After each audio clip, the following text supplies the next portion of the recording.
This is a Huddle Sports Network broadcast. You can find us on Roku TV, Amazon Fire TV, Facebook, and of course YouTube. Get all your NFL news here first. He has time. He's Off got the him. left side. Dobbs is there. Leaping grab. Touchdown. Touchdown.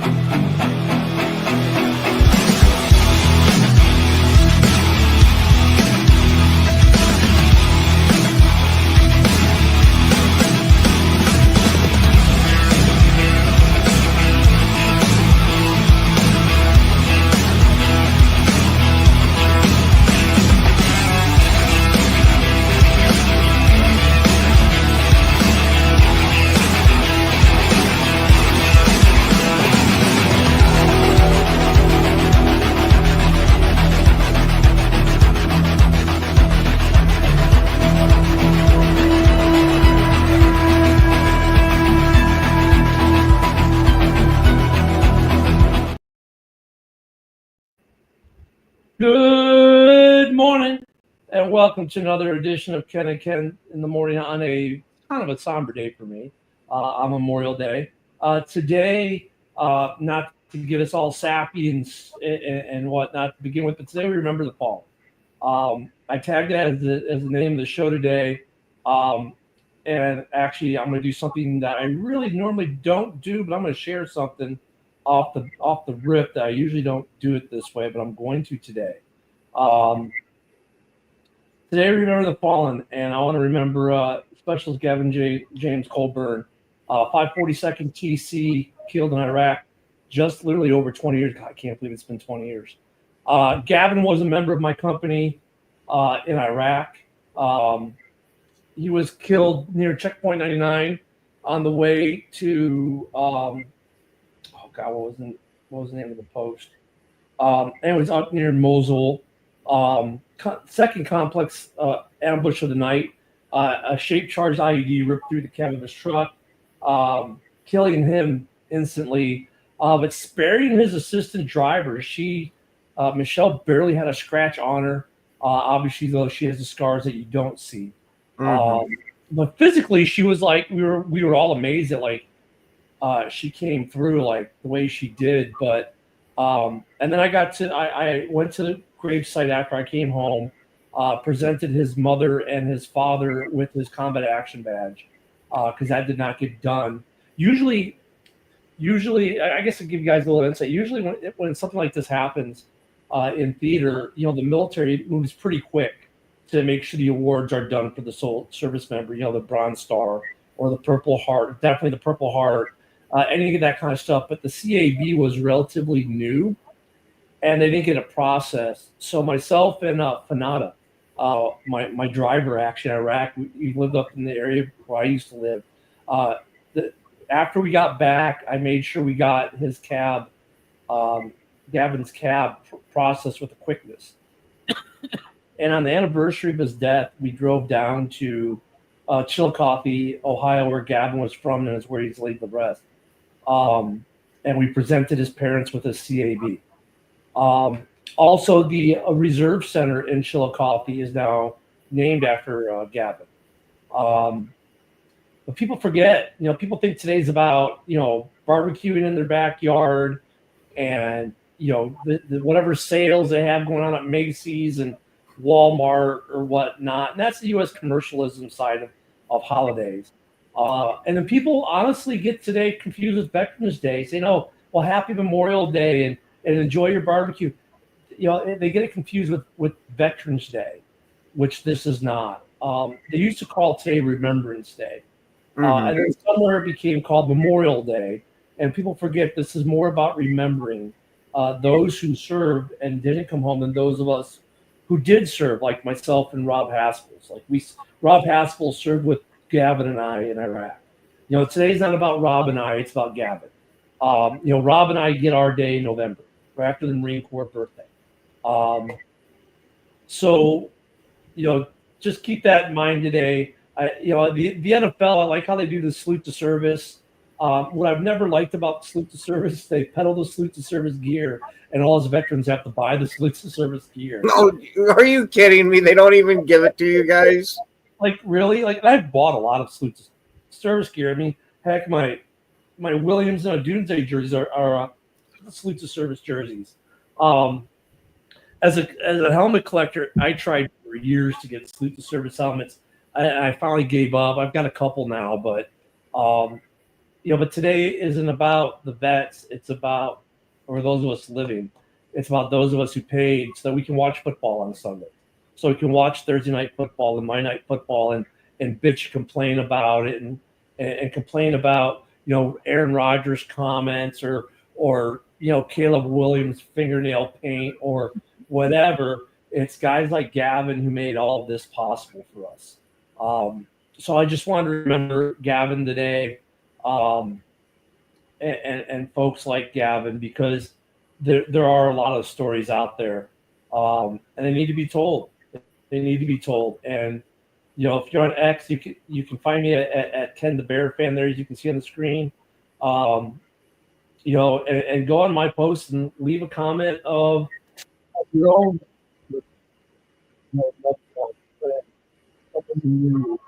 Your mic's acting up. All right. Go leave a comment on my post with someone you knew or a family member, a loved one that paid the price, so we can remember them today on this day. It's the only day of the year that we do this. In a day and age where we devote an entire month to this is who I like to sleep with in bed. It's sad that we only give a day to those who have made all of this possible. So let's make sure we use it and we remember these folks. Remember guys like Pat Tillman, who gave up an NFL career, gave up a big contract with the Arizona Cardinals to go put on the uniform and serve as a Ranger.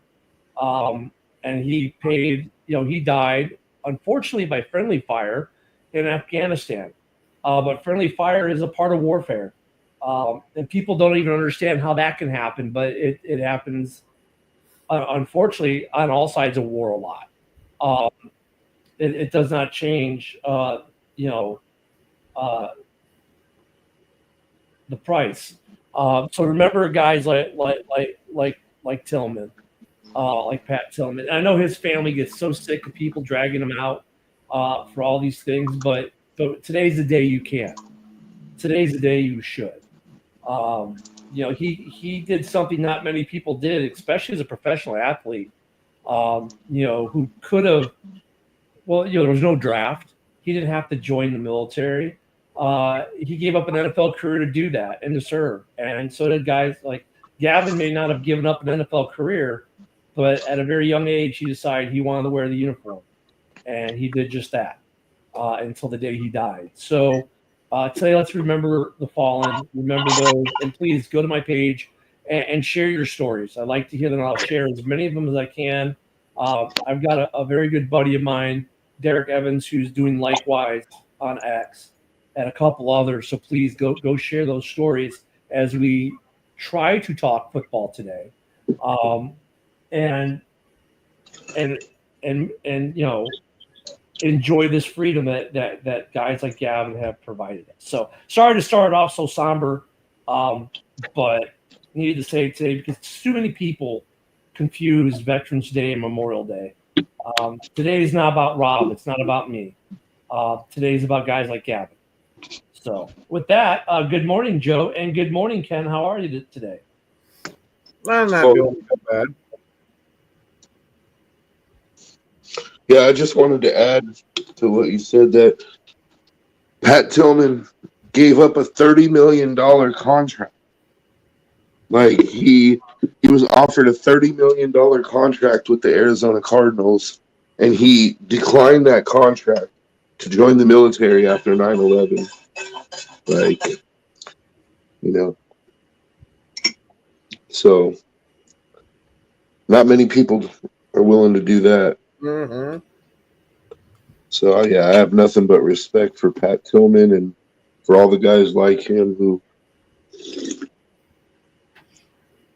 gave their lives for this country. And people forget that it's not just those that deployed, like Pat Tillman or Gavin. It's those who died at the Pentagon on September 11th, those who died actually in the towers, too, in Butler, Pennsylvania. Those guys need to be wrapped up into this as well because I mean, obviously not all of them were military. There were a lot of civilians in that crowd I just mentioned. But like the guys in Butler, man, like they legit conducted a military action to retake the plane and make sure it did not impact others, right? Those folks died so that other people could live. We shouldn't forget those people either. Yeah, also the firefighters. Yeah. Yep. There was like 200 firefighters who died in New York. I mean, I guess we could honor them on 9/11. We right? Like do. 9/11 become. We do, but I mean, it's not. It is good that we kind of remember them too. And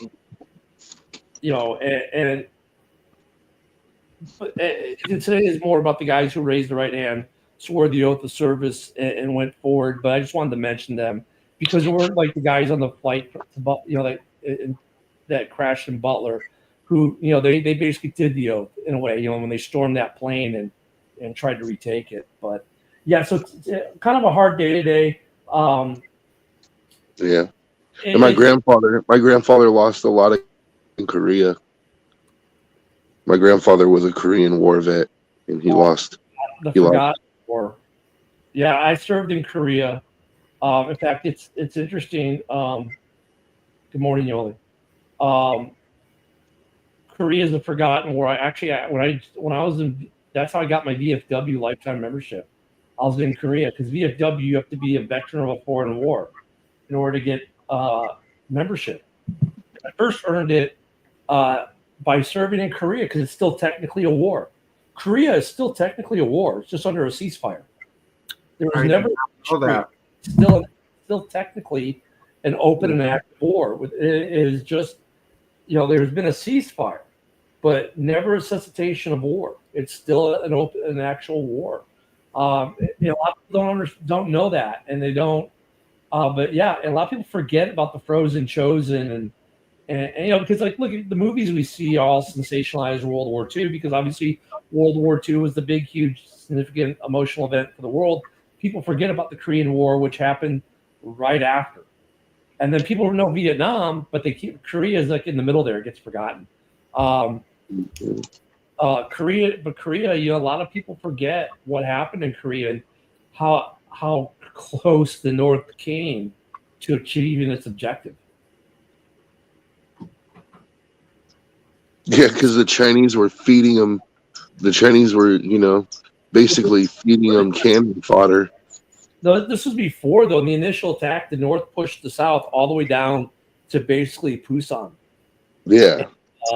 And then the U.S. entered the fray and pushed them all the way back up past Pyongyang. And then the Chinese got involved and pushed us all the way back down to what is now the DMZ. Yeah. The Chinese were feeding them cannon fodder, dude. Oh yeah, you hear the stories the Chinese would start their attack, and the first waves were guys just yelling and screaming, carrying sticks, literally, because they didn't have enough weapons to give. But they make these guys go out there, and by the time the guys with guns showed up, the barrels were red. They were red and unusable, and gunners were trying to swap out barrels or get ammo because they had to expend it all on the waves of soldiers coming at them. Korea is a very interesting war to read about. The things that happened there. A lot of people don't know that. So yeah, you're having your barbecue today and you're throwing those ribs on the grill or the steak or whatnot. Hoist the beer to remember those who served and paid that price so that we could do these things on a day like today. You don't have to make your whole day about it, but please at least give them some thought and think about maybe a family member that family member that may have served, or a relative or a neighbor or a friend, and at least give them those few moments of thought for the freedoms that they provided us. It's a forgotten, and I get why U.S. commercialism is the way it is because it is kind of like a somber day. Vets Day is something we can celebrate. Celebrate those who served, or to say celebrate those who died. That's not really a Hallmark greeting card, is it? Brent, thank you very much. I don't mean to do this to you, but please do not say happy in front of Memorial Day. I know it's a hard one because, like, what do you really say? That's where I'm at the lost. I don't know what to say with it. Yeah, there's nothing happy about it, but I remember the fallen for sure. But it's a tough one. It's not nothing. I was going to say this before you posted this, Brent. So please, I'm happy you posted what you posted. It's hard to say. What do you say? You can't. It's not a happy day. So again, we're so used to saying Happy Valentine's Day, Happy Mother's Day, Happy Father's Day. Oh wait, no one says Happy Father's Day. Anywho, it's hard. It's hard. I don't know what you say. I'll probably say it in passing to someone today too. And I try to catch myself. But yeah, just Memorial Day, I guess. It's hard to say without the happy, but enjoy Memorial Day, I guess would be the way to say enjoy Memorial Day. Hope you're enjoying Memorial Day. And then remember the fallen. Freedom is not free. It's hard, especially in this day and age where everything's so political and we lost Joe for a second. Everything is so political and everything. Today's the day everyone should put their politics aside. Unfortunately, hold on, I'm trying to add Joe here to stage with my mouse is being stupid. There we go. Unfortunately, it's one of those holidays. I don't even know why we call it a holiday, but I guess we have no better term for it. It's one of those days that some people will try to politicize, and just don't let them. Just don't. That's for other days. Today's a day for something else, and I wish, honestly, I wish this was football season for Memorial Day, where that happened during football season, because I think the NFL is uniquely suited to honor, with the stuff they do. It's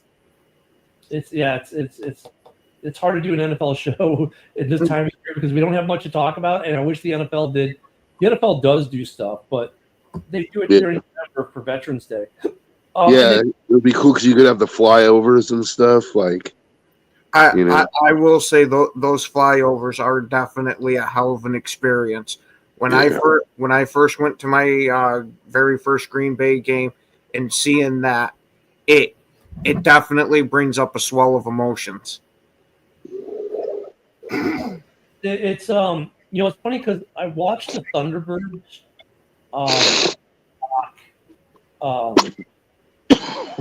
came out on was it Netflix? Is it a Netflix? Yeah, I think so. Yeah, because no, or was it Amazon? Blue Angels, it has one too. One of them was on Amazon, one of them was on Netflix. No, it was on Netflix because it was produced by the Obamas. The executive producers of that are Barack and Michelle Obama, which I found when I saw the credits, like, really? But I just watched their Thunderbirds doc. Sorry, but the Blue Angels are better. And for all you Navy people or Air Force people out there. But they did the flyover for the Daytona 500, and it's not easy to execute properly. And then 160 SOAR, a unit that I know quite a bit about, and you should all know about 160 SOAR too. They do a lot of stuff like was it not Daytona, but they do the pace lap. They had the Blackhawks fly the pace lap. 160 SOAR is a unit that flew during the Day of the Ranger in Somalia. A lot of people forget about that. They've seen Black Hawk Down, the movie, Josh Hartnett and all that. But 160 SOAR was a unit that flew that mission. And I had a buddy of mine who was in 160 SOAR. Some really cool, interesting stories about those folks, even in training. But people forget about that. Mogadishu, what happened there when under the Clinton administration. I knew my first duty assignment as in AGR. My retention NCO actually was in the convoy from that day. He was in the convoy, and he didn't talk about it much, but he would talk about it a little. Hey, Brent, another Korean War vet. So I live at the home of the Blue Angels, so I get to see them all the time. So I'm spoiled that way. I was in my pool last week, and I'm just sitting in my little floating thing, floating around, not a care in the world, and the Blue Angels flew over my pool. Mm. And I was like, oh, that's so cool. I see the Blues all the time. I used to see them at lunch every week. When I go out to lunch while still active duty, I'd go out for lunch. There would be the Blue Angels practicing. It was great. Good morning, Go Pat Go. Hey, and great conversation with you yesterday on House All, man. Appreciated that. That was a great conversation we had on House with him yesterday. He's very knowledgeable. Yeah, well, what's nice is he's not a homer. I mean, he says homer things on here because, but he wasn't. I was going to say, you're a fan. You got to have at least some in you. Yeah, he wasn't homering out yesterday. So, as we were talking some football yesterday on Hallis. I was roasting Eric yesterday on Rob's show. I missed Valhalla yesterday. That was Saturday, Joe. Yeah, it was Saturday show. The open mic night. Maybe it was. Yep. Hey, Yeah, because I heard about that when we were getting ready for Red Zone Rat. Hey, go back. I think that's true of every team, though. Like, if you don't get a strong start in this league, like the Bears are going to get better as the year goes on. The Packers last year got better as the year went on. Teams, especially that made big changes, like Chicago, Detroit, they kind of need to get a jump if they can, because it does get everyone gets better. But like on the inverse, if you're a fan of Detroit or Chicago and your team starts off a little slow, don't hit the panic button. First 3 weeks are still kind of like preseason. Both these teams just went through massive regime changes. So I don't expect the Bears or the Lions to get off to a fast start, to be honest with you. If they do, great. If the Bears off to a fast start, great. I mean, look, one of them is going to get a win in week 2. We play each other. Week 1's a winnable game because, it's JJ's first game. So as a Bears fan, though, I get what he's saying there, because opportunity early, that will be a lot tougher later on with those kinds of teams. So, but like your Green Bay, like who do you get? You get Detroit, so you need to take advantage of them early in week 1 with the new coaching staff, and then who do you get in week 2? You get the Washington. See, like if them, it's hard. Like for Green Bay, it's harder because Washington is Washington. They don't have a lot of. They had some turnover in personnel, but they didn't have the turnover with coaching. They're going to be more of a solid starting team than say Chicago or Minnesota or Detroit to start the season. Yeah, and if Green Bay happens to not do great to start out the season, it's almost part of the course for the LaFleur era. We usually start out real fucking slow, but come on hot towards the middle end of the year. And hey, it's been working, so I can't bitch too much, even though in the moment I'm definitely bitching. Yeah, we all are, right? And no problem, Brent. We hooked up Brent with our streaming service we use for watching TV and football. If you want to find out more about that, just DM me and I'll link you up with Woody. Ken, are you on that IPTV with us? No, but I think I'm going to get a hold of Woody and get on there. Yeah, it's pretty damn good. Joe, you should get on it too, actually. Definitely a lot of wait and see. Going on early. And like, what part of that is, though, like, okay, so for you younger fans, we're maybe born in the mid-'90s, and really didn't start watching football, like watching football, paying attention till later in life. Because, a lot of kids, when we're kids, we don't pay attention to camp, right? We know it's happening, but we don't pay attention to it. Preseason used to be they used to play, like actually play. The starters would play. And you get week 1 and teams were ready. I remember when the third game was a full dress rehearsal, and you'd have the guys in for damn near 3 quarters. Yeah, and then it was 4 games, and like the first game, maybe they played a quarter, right? Second game they maybe played 2. The third game would usually be they play about a half and then rest, and the fourth game would be like a full-on dress rehearsal, right?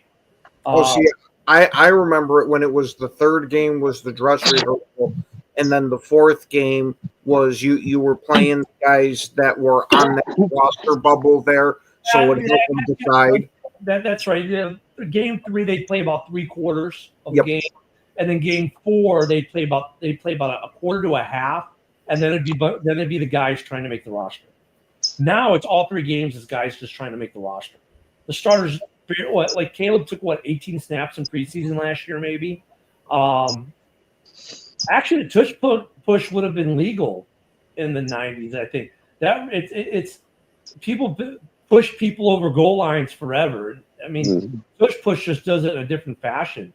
But guys have gotten pushed when the forward progress rule is actually the change that kind of stopped that to a little bit, because we've seen too many times like where running backs they blow the whistle for forward progress, and the guy's like, dude, I'm not down yet, I'm still going. Marshawn Lynch, like, you wouldn't get the guy down, all of a sudden he'd bounce out of a pile and be gone, and then they start blowing them dead. You're like, what the hell? I'm not down yet. The tush push has been around forever, just not executing the way Philly's done it. But the concept of pushing someone across the line, dude, we've seen that for decades. It just Philly, offensive linemen push running backs across the goal line all the time. So. Do you ever think? Granted, I know these are NFL guys and they're used to it and all, but when you got the running back stacked up there and all of a sudden your 300-pound offensive lineman comes up and just shoves you in the back, how much that shit's gotta hurt? You would think it would. You definitely it would, but I mean, they're just they don't feel it.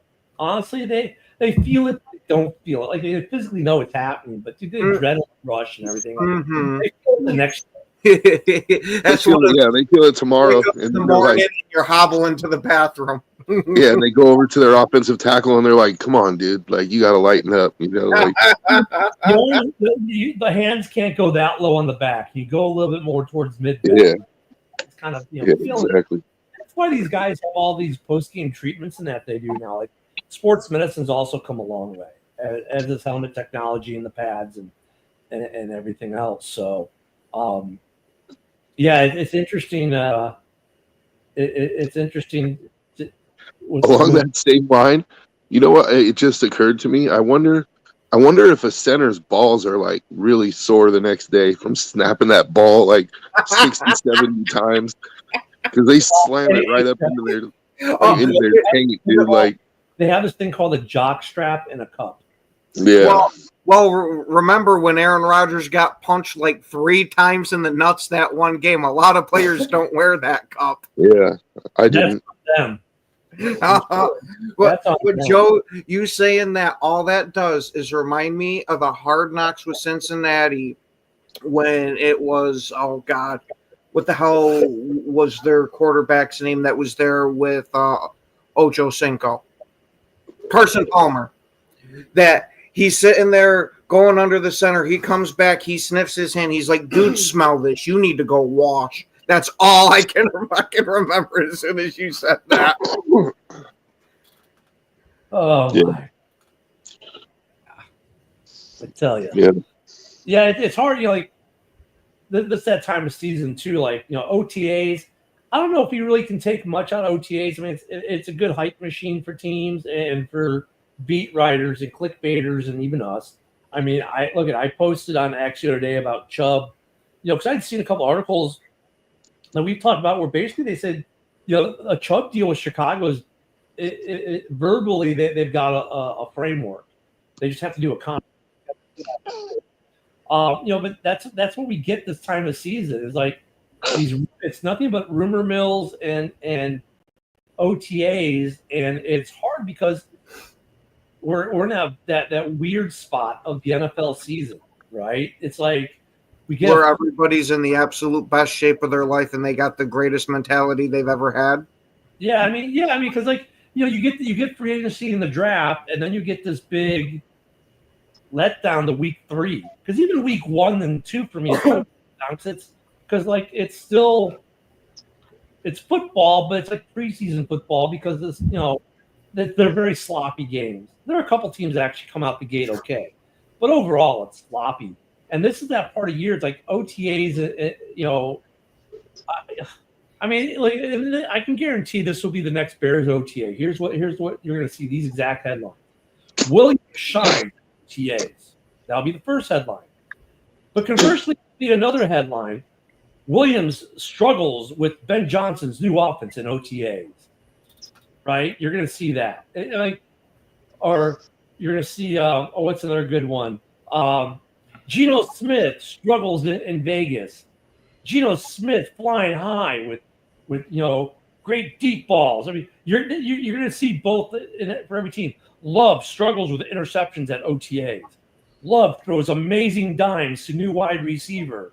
I mean, you see both. It's like, how can they both be true? And that's all we're going to see between. You know how they both can be true, because this is the time of year where your quarterbacks are taking insane fucking risks to see. Okay, when it gets to in season time and I gotta do something like this, can I? Yeah, well, first off, you gotta remember this part of OTAs. It's just like the receiver and the quarterback running a route without necessarily a cornerback or a defensive line in their face or anything. It's like being at the combine. Just everything is clean, right? Like, let's just run the numbers, run the routes, get used to it. And then when camp and you start to get the 5-on-5s or 7-on-7s and there's a little bit of pressure, once again, yeah, it's a little bit of pressure. Keyword, a little bit.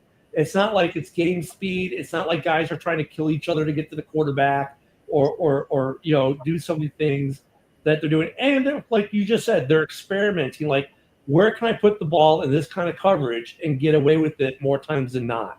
And then like Dorn will come on and you'll see, look, Caleb's a bust. He threw 8 interceptions at practice yesterday.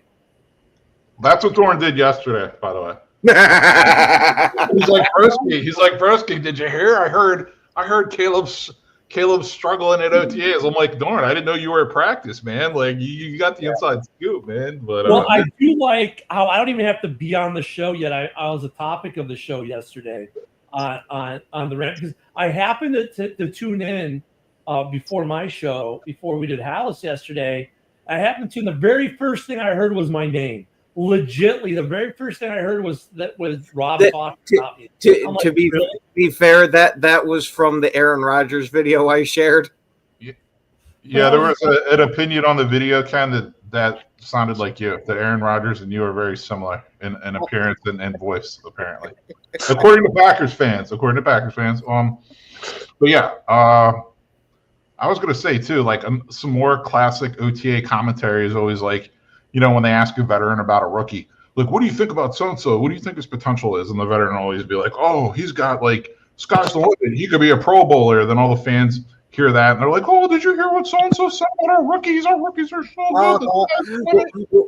What do they expect the guy to do? Oh, yeah, he absolutely sucked. I'm going to throw my teammate right under the bus. Yeah, exactly. Hey, Broski, let me throw this question to you first as I think about it. You probably have it more on the tip of your tongue than I do. And we'll do this for the Raiders and the Packers too, I guess. Why not? What 2 players are people sleeping on? 2 players on the Bears that they're sleeping on this year? Yeah. Man, okay, so I know the guy I hope it is, and I hope it's Gervon Dexter. So that's kind of like the one I hope they're sleeping on. Like, I really hope that comes to fruition. Mm-hmm. Another one is, honestly, I'm going to stay right on that D-line and see a guy who's going to be playing on the D-line with their new signing, Deo. And it's kind of like, I need to see it from these guys. So if those guys can really step it up and prove that, hey, they do have the potential that people think they do, watch out, because that Bears D-line is going to be mean if that's the case. Yeah, I think for me, one of them is Deo for sure. Because people even like Woody, we don't have the depth. We need an edge rusher. But, and I keep saying we signed Deo based off his analytics where we think he's going to be next. The Bears believe he's going to take that step. So I think people are sleeping on him because he's not a big name edge rusher. A lot of people didn't do Deo before the Bears signed him. And the other guy is a rookie, actually, Shamar Turner. I like it. They're moving inside. They're going to put him. Dennis Allen said they're going to play him in the interior.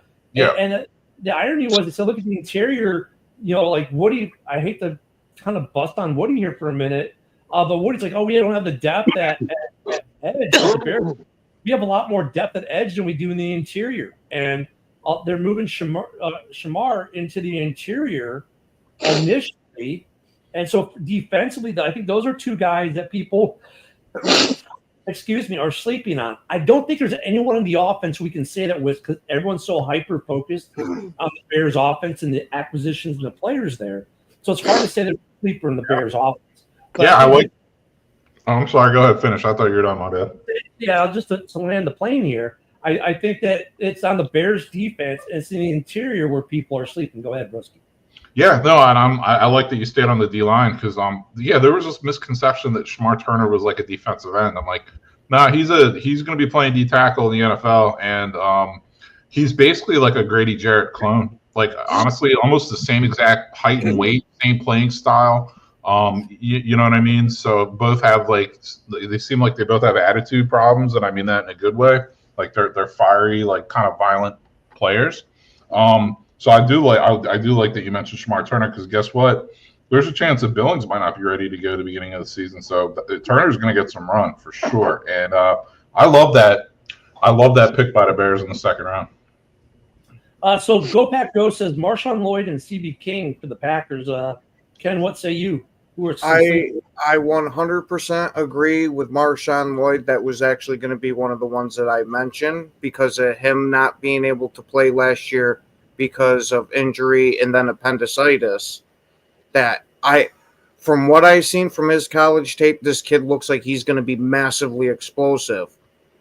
But then for defense, I'm going to pivot slightly from Kane, and I'm going to go with Javon Bullard, especially among Packer fans.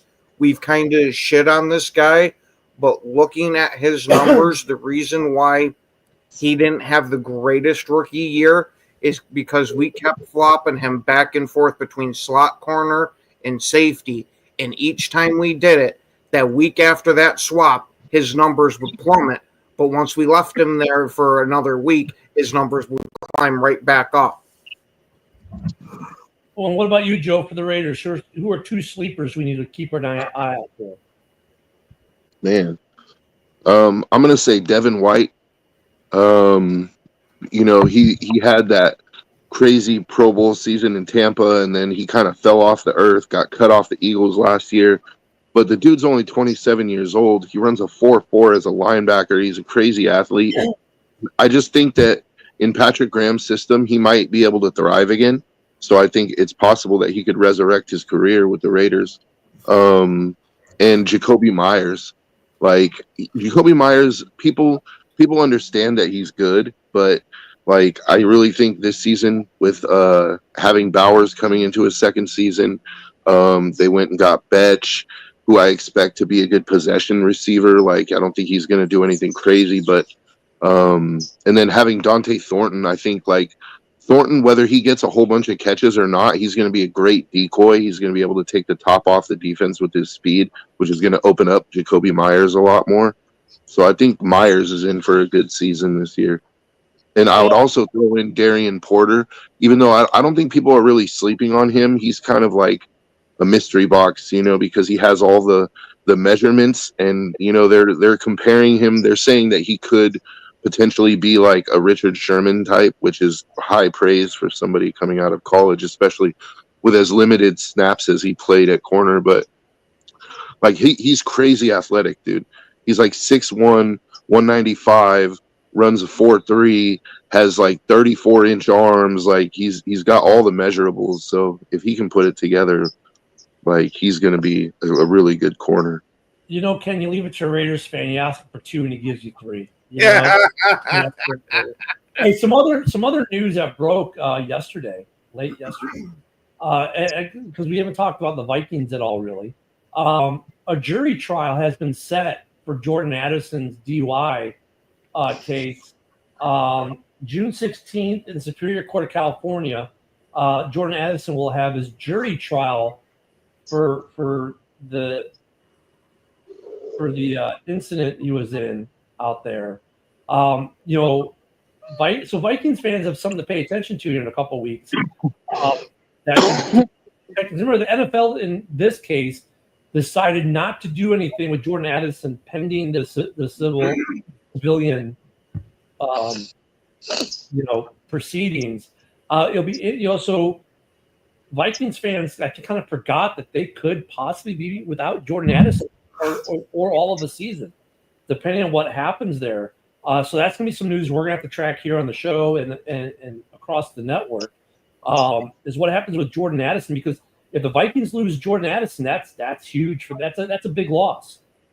That's a big loss for them if they lose Jordan Addison for any amount of time, especially. Yeah. Well, he's not is it like a standard DUI case, or is there something more to it? Wasn't it like then someone died? Someone died in that. Oh, really? Yeah, I don't remember necessarily if it was that they died or got massively injured, but yeah, I remember there being something else added to it. I'm gonna look that up right now. Actually, I didn't realize. I'm looking up right now. But I just want to point out because due to my extensive knowledge of the legal system, to put it, You put it in a nice, friendly way. Yeah. I have extensive knowledge with the criminal justice system. Let's just say. Well, he was charged with driving under the influence of alcohol and driving over the legal blood alcohol limit. The charges are misdemeanors and stem from an incident where he was found asleep behind the wheel of a white Rolls Royce blocking lanes of a freeway near the airport. Yeah. Here's the thing. He did a jury trial for this. That's what I'm trying to point out, is that this is a plea case all day long. If he has a lawyer who even a public defender is going to tell him, look, dude, just take the deal, whatever they give you. It's going to be community service and stuff. The fact that he's taking this to trial means that the DA probably did not offer him a deal, which means they basically feel like we've got him by the balls. Like they got a blood alcohol or they got something where like they're like, no deal, They do. And you know what, Joe? That also means that the reason why he's not being offered a plea deal is because he was probably a real prick to whoever that DA that magistrate was or whoever. And that's very risky going to trial. Like it can have a lot worse. If you're Jordan Addison, right? You don't want to take a plea deal even because then you're going to get a suspension from the NFL. Jordan Addison is trying to avoid losing game checks. The only way you can avoid losing game checks is to be found not guilty. But you leave it open to losing like more game time and losing more game checks by taking it to trial. Yeah, because if he loses at trial, the one thing I know, especially in the state of California, you're going to get maxed out. Yeah, they're gonna, whatever the max sentence is. And for a DUI, it can be like 30 days in jail plus $10,000 fine plus you have to do a DDP class like 18 months. I've never heard of a jury trial for a DUI. I mean, it happens. It happens. Like if the guy didn't submit to a blood alcohol, then he can go to trial and he can fight it because he can say, well, you don't have my blood alcohol, so how do you know if I was actually under the influence? Like, well, I think they do it. Your mic did it. Well, it's gonna be interesting to watch. We'll put it this way, because I think they do have his blood alcohol, because that's why they charged him. But that's going to be interesting for the Vikings. So I guess their sleeper is a jury in California. That's one of their sleepers. And then, can we really call J.J. McCarthy a rookie? No. I mean, I guess technically. I mean, technically, he's not. He's a rookie like Jordan Love was a rookie, Yeah, that's what I was about to say. He's kind of in that territory, isn't he?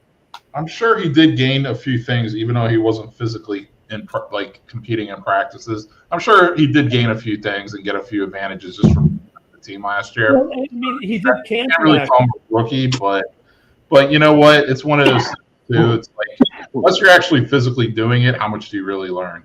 So well, it's like he played in camp last year. It's like Ian Wheeler for the Bears. You can't call him a rookie. That's true. He did play. You're right about that. No, you're right about that, Ken. That's a good point. He was actually playing in camp, right? And then he got hurt in preseason. So so when Dorn and these guys want to make the you know where I'm going with this, Ken. Some of these love deals. Like Love played in camp for 3 years before he got a start, right? I mean, but that's a good thing. And once again, people think it's a slam on Love. Actually, it's not. That's the way it used to be in this league. Like quarterbacks, you just oh Jesus, and the Broski Dorn love continues in the comments. No, it's a comforting feeling for me personally. Like a warm hug. They used to sit. I mean, I watched the Brett Favre Untold yesterday, which kind of an interesting doc. But like people forget, like Favre got drafted by Atlanta. Glanville was like, you're not going to see the field, kid. In fact, they wouldn't even let him throw the ball in pregame when the whole team was out there. He had to go out there by himself and throw the ball around. The only thing Gladwell liked to do with him was use him as a sideshow attraction. He'd bet the opposing coaches, hey, I bet this kid can throw the ball into the stands or this row into the stand. Other than that, he had no use for him. But still, like in Atlanta, he didn't play. And then when he came to Green Bay, he still wasn't going to play. It was the Magic Man who was a starter until Majkowski got hurt. And then Favre came in after Majkowski got hurt, and he never gave it up. It's kind of like the same thing with Tom Brady. Tom Brady was not the starter in New England, wasn't even on the radar to be the starter until an injury happened. And Bledsoe got hurt. And so, but that's the way it used to be in this league. So like JJ not playing last year, but again, through now coming into his second camp, it's an advantage for those guys versus other first-year starters. So you take Caleb's first year versus Love's first year. You can't compare the two. You never can. Why? Because Love had 3 years of training camps and preseason before he ever got, and he got some gaming time. Some of it was garbage time. One of it was for Rodgers' COVID game that he missed, which was so stupid.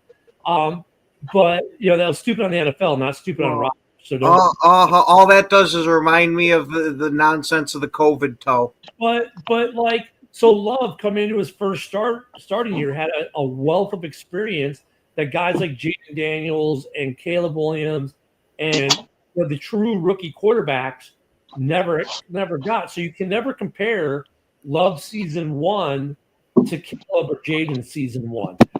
You know who you can compare him with? Patrick Mahomes. Patrick Mahomes also spent a year on the bench before he started. So there's a difference in this league between a true rookie and a guy who's done 2 camps. Yeah, but even then you can't compare him with Patrick Mahomes because Mahomes was healthy and able to take reps in practice all year long. Where JJ, all he had was the mental aspect of the game. He couldn't put any reps in. Yeah. Well, that's true. I mean, that you delve into other hair splitting at that point. Look, I was gonna say, come on, Ken, you know me by now. I'm gonna do it. No, that's there's truth to that though. That is true, but I mean, that's just another tier of it, right? You have the guy who played preseason last year, and didn't take a single snap. And Warren says JJ's not eligible for Rookie of the Year this season. Well, that's true because he played in preseason games last year. I think that's the automatic disqualifier right there. But he might be though because there's a rule about actual game time, like regular season game time. We'll have to dig it out, but I mean, technically, he might be able to win Rookie of the Year. We have to double check that because I looked it up yesterday. You what now? I researched that yesterday, and the answer was clear that no, he's not eligible for Rookie of the Year this year. Is that because he played in preseason games last year? It's because it's year. I think it was because it's year 2. Let me see if let me pull this back up again. Like, let's say JJ didn't play in a single preseason game last year. I got it right here. You know what I mean? Yeah, it just says you're only eligible your first year of your first contract. That says he's not eligible. Okay. Yeah, so it's really kind of there's no gray area right there. You know what I mean? Like, very smart wording. Because remember, eligibility for free agency depends on service time, right? So you a lot of stuff in the NFL is based off service time, and he has 0 service time right now. So that's. But yeah, I mean, but you go to the tier first year quarterbacks or first year starters. You've got the true rookie. Then you've got the guy who sat for year 2 or 3 and took snaps, played garbage time, whatever. And then you got the guys like J.J. McCarthy, who played a preseason, got injured, and then missed the season. Ian Wheeler is in that boat as a running back. And he was a UFDA. He was a UFA. I mean, people forget. Like, a lot of Bears fans like Ian Wheeler, another undrafted free agent rookie that pulled out of the pack. Yeah.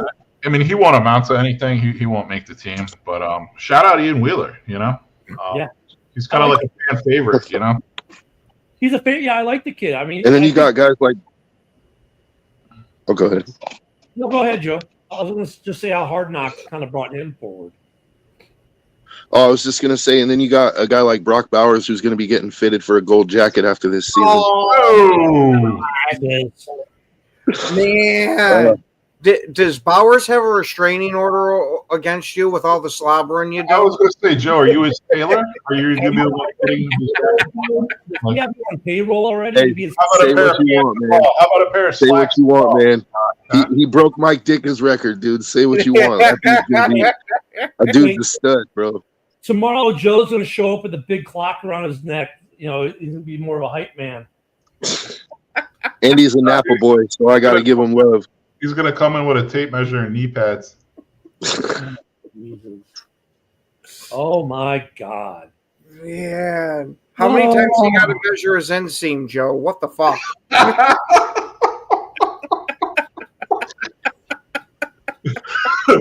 Measure twice, cut once. Hey, Joe, hold on. I got a question for Joe because I don't know who's commenting on from the page today. It could be Bill. It could be Mike. It could even be Rob. Anywho, here's a question because I saw this yesterday. I was on Bears Twitter. There's a new trend with guys with bald heads. They're getting tattoos on top of their head. I saw this on Bears Twitter because the guy got the Bears emblem in black, he's a black and gray tat on the top of his head. It was literally his dome was the Bears emblem. So are you gonna get a Raiders emblem tattooed on the top of your head? No. No. No, but he'll get Brower's name tattooed on his arm. I'll never get a player or a team tatted on me. No. I thought that was my brother got a Raider tattoo on his arm, but I could have done it. I had an ample opportunity, but I just decided not to. Oh no! Don't tell Woody that. Go! Never let Woody know you're a Penn State fan. I'm just saying. But say what you want, but by the end of this season, people are going to be. Everyone's going to know Bowers is the best tight end in football, hands down. We'll see how he is in year two. Yeah, we'll see how the second coming of Greg Olsen does this year for the Bears, my friend. Second coming of Greg Olsen. God, I missed Greg. I liked Greg when he was here. But, then Mike Marston. He wasn't a Mike Martz. Mike Marston used tight end, so we got rid of him. Biggest mistake we ever made. I'm digging the Lovell and Greg Olsen comparisons. I'm like, tell Woody that. That might make him feel a little better. Yeah. I like what the Bears – someone said something about the Bears offense. Like, look, if this offensive line is as advertised and what they now protects Caleb, there's no hiding anything with this offense because that's all people are talking about this Bears offense and the amount of weapons. There's no excuse. If this offensive line protects Caleb, there's no excuse for this offense to not produce with the amount of firepower they put on it. And it's not. I'm not just trying to fanboy out on the Bears. This is true across the division. The NFC North has so much offensive talent with playmakers at wide receiver, running back, and tight end. There's no excuse for any of these quarterbacks in this division. If you're being protected, you have playmakers here. And it's not like teams where you have a playmaker, you have multiples. And think about it. In Detroit, you've got two good running backs. You've got, I'll call it 1.5 great, really good receivers to J-Mo on the bubble. You've got a really good tight end. If you go to Minnesota, you've got at two really good receivers, a good tight end, a good running back. You go to Green Bay, you've got a stud of a running back. You've got two good tight ends, two decent tight ends. Better than serviceable wide receivers. But more importantly, whereas Green Bay maybe lacks in talent, they make up for with Matt LaFleur. who always seems to put these guys in great positions to actually make plays. So there's no excuses in the NFC North if your offensive lines are protecting your quarterback, that your quarterbacks and your offenses don't have success. None. Oh, no. Go Pack Go is getting worse. Do not tell Woody any of this.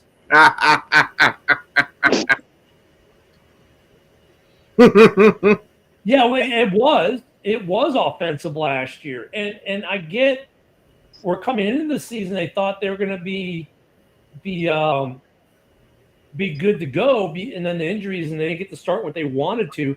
And the year prior, they were one of the best lines in the league. It was just the pass line sucked. Last year, it all sucked. And he worked on the main campus at Penn State. So are you near the showers at all? Go Pack Go. Gee, boss. Sorry, I had to say it. He's one of Jerry's kids.